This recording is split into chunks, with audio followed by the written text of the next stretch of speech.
Welcome back, everyone. In the previous session, we built a servo-based tomato grafting gripper in Tinkercad. Today, we will see button-controlled robotic gripper in a new platform called Wokwi. Wokwi is a virtual playground for electronics and robotics where you can build, code, and test the ideas instantly in your browser, just like Tinkercad. Let's try to revise some concepts before we move to the simulation. In real tomato crafting, timing is everything. A farmer decides exactly when to grip the stem, not too early or not too late. If it grips too early, it misses the stem, and if it grips too late, the stem might slip. So today we are going to do a project where we will replace the sensor with something much simpler like a push button. So to understand push button, let's revise the concept of digital and analog inputs. An input is something that the robot senses. Example, let's take a push button. Just as the name implies, it's either going to press or not press. The best example of an input can be a light sensor, which tells how bright or the intensity is. A distance sensor or a camera. So all these are a very good example of inputs. When we tell output, it is something the robot does. A servo turning to an angle, or an LED turning on and off, a buzzer making some sound, or a motor which is driving wheels. All these are an excellent examples of outputs. In inputs, we have only two varieties, digital and analog. Digital input, it has only two states, either high or low. High represents 1 and low represents 0. The push button is digital. If you press, it represents high, and when it is released, it is low. Analog input measures a range of values, not just 0 or 1. Example, a light sensor might read any value from 0 to 1023. So you choose the threshold to decide what counts as bright or dark. That's the point of calibration. The second important concept is the if-else logic. The plain idea is, if the condition is true, do some action A, else do some action B. In our project, if the button is pressed, grip, else open. The next interesting concept to revise is the cause-effect mapping. So when there is a cause, there's going to be an effect. Let's assume the button is pressed. So the servo goes to 90 degree, which is close. Let's assume the button is released, which means low, the servo goes to 0. We can read this like a mini truth table. If the button is high, the servo action is 90 degree, and if the button is low or released, the servo action is 0 degree. With this ideology, let's start to simulate now. Go to your browser and type wokwi.com. Just like Tinkercad, you can sign in with your Google account.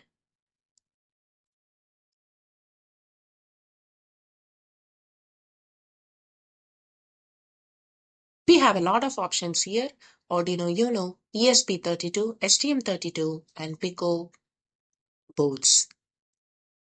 We are going to explore the Arduino Uno today. So start a new Arduino Uno project. Scroll down and then click Arduino Uno.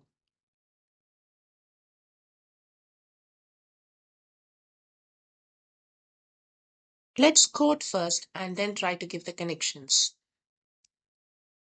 On the left-hand side, you can see something called Library Manager. Click Library Manager. We are going to use a servo motor here, so the servo library has to be included in the library manager. Click the plus option and search for servo library. Scroll down and locate servo.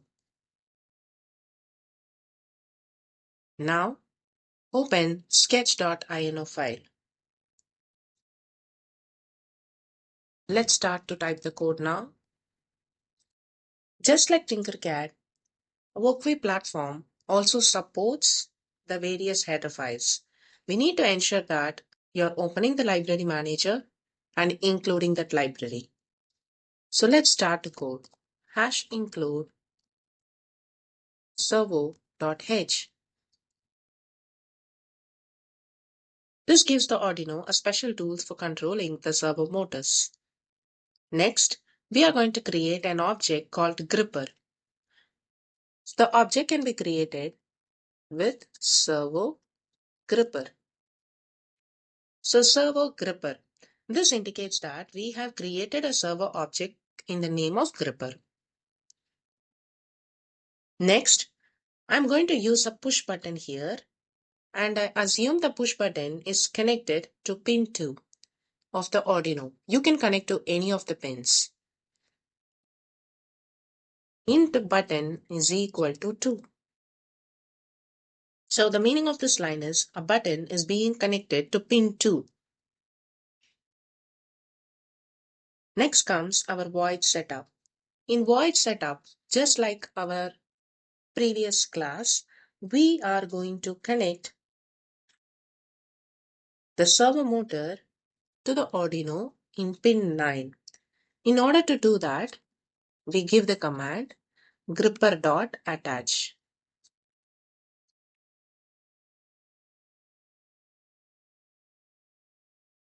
So the servo signal wire is plugged into pin 9 of Arduino board.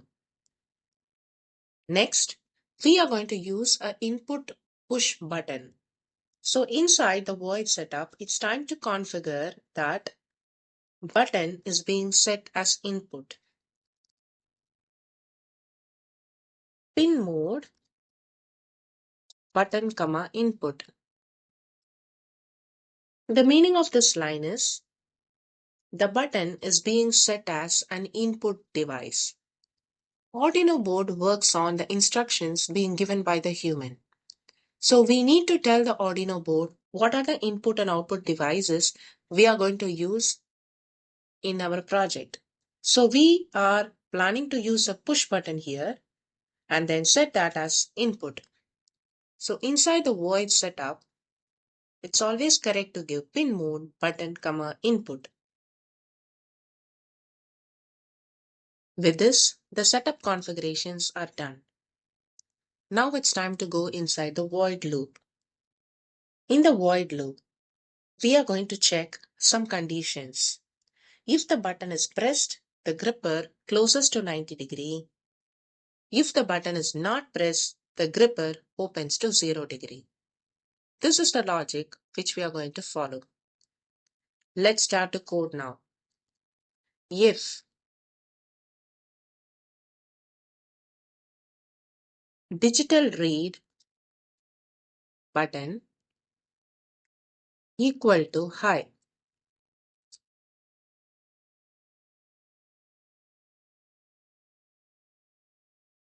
gripper write 90, else gripper 0. So inside the void loop, we have ensured that if the button is pressed high, digital read button, this implies that we are going to read the push button value, and if the button is pressed high, the gripper closes to 90. If the button is not pressed, that's the meaning of else. Else represents the button is not pressed. The gripper opens to 0 degree. With this, the coding is done. Now let's try to wire the circuit. Click the plus option, which helps us to add the new components. Try to bring the push button first.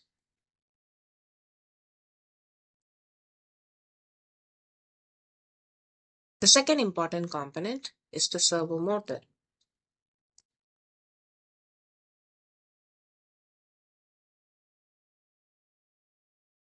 Next, we would be in need of a resistor.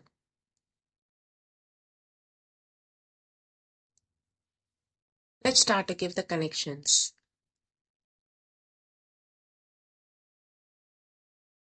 Servo 1V plus. You can see there is a red wire passing through.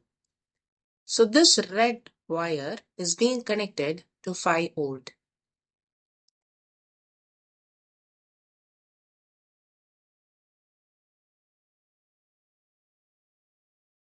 Ground.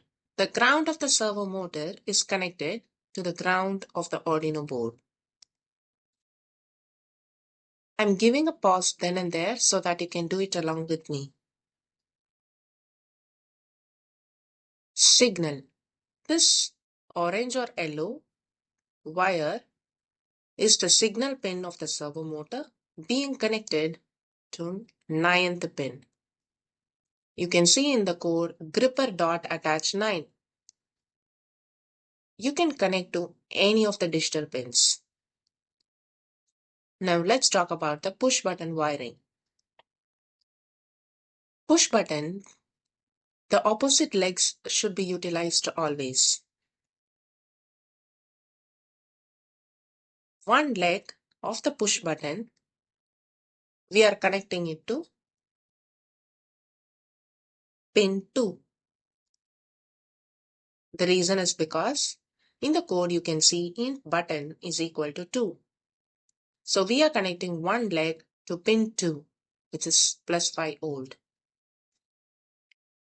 The opposite leg of the push button should be connected to the resistor. We will use a 10 kilo ohm resistor here.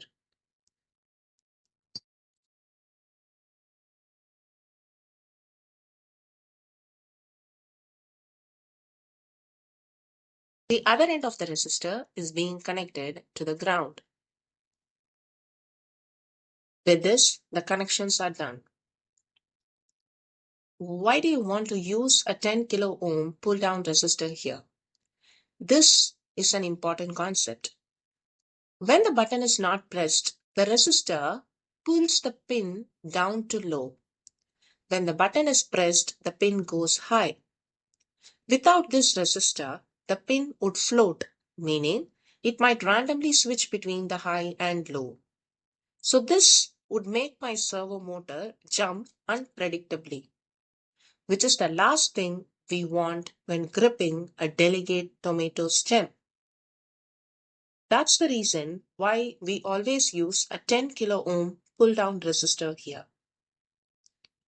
With this, the connections are done. It's time to run the simulation. Click Start the simulation.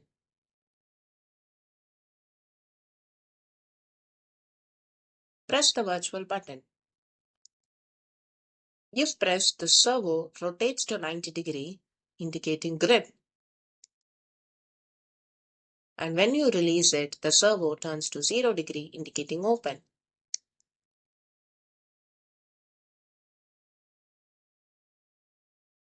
This is your robot responding to you, exactly like grafting a robot waiting for the right moment.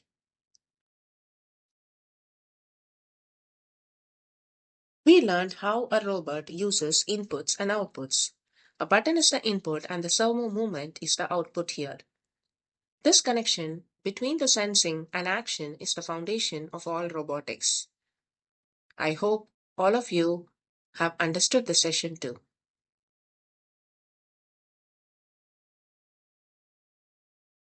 See you all in the next session. Until then, happy learning.